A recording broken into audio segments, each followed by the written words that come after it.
En aquel tiempo dijo Jesús a sus discípulos: Cuando venga en su gloria el Hijo del Hombre, y todos los ángeles con él, se sentará en el trono de su gloria, y serán reunidas ante él todas las naciones.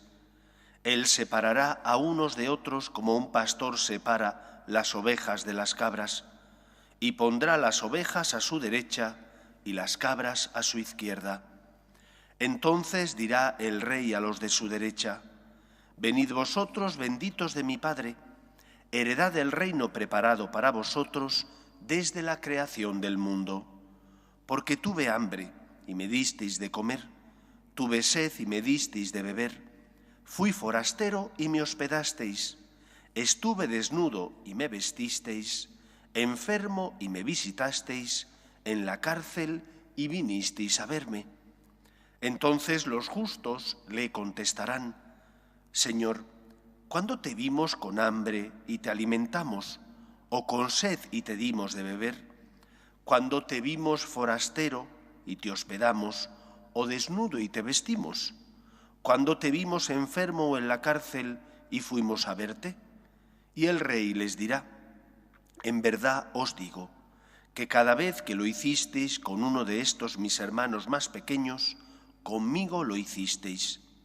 Entonces dirá a los de su izquierda: Apartaos de mí, malditos, id al fuego eterno preparado para el diablo y sus ángeles, porque tuve hambre y no me disteis de comer, tuve sed y no me disteis de beber, fui forastero y no me hospedasteis, estuve desnudo y no me vestisteis, enfermo y en la cárcel y no me visitasteis.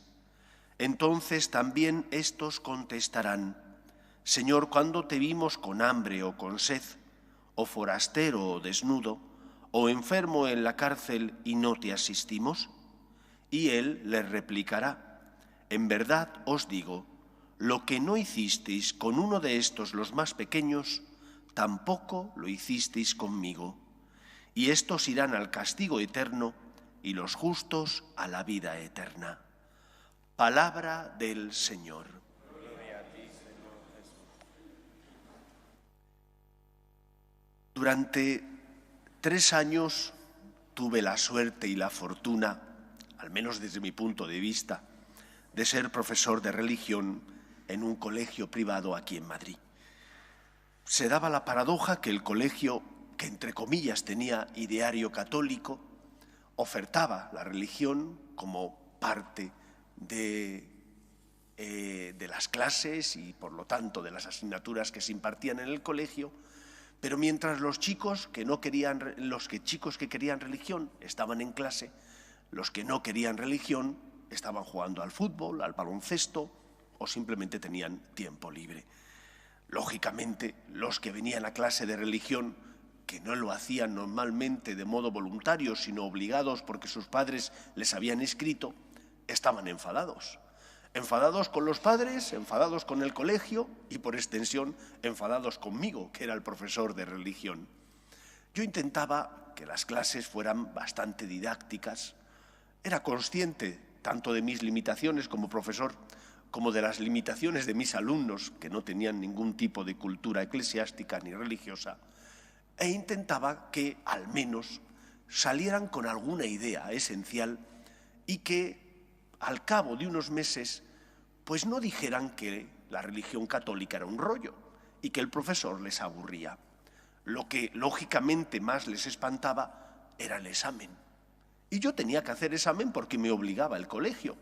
Y encontré una fórmula que aparentemente era buena, en el fondo después vi que no era tan buena, que era darle las preguntas del examen. Y así, de esa manera, ellos podían prepararlas.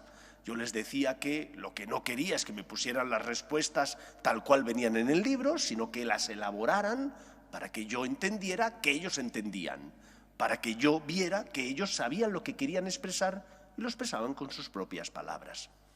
Os comento este hecho, no voy a hablar más de mí, ni tampoco de mi experiencia como profesor. Os comento este hecho porque en el Evangelio de hoy Cristo nos dice que nos van a examinar, pero nos da las preguntas.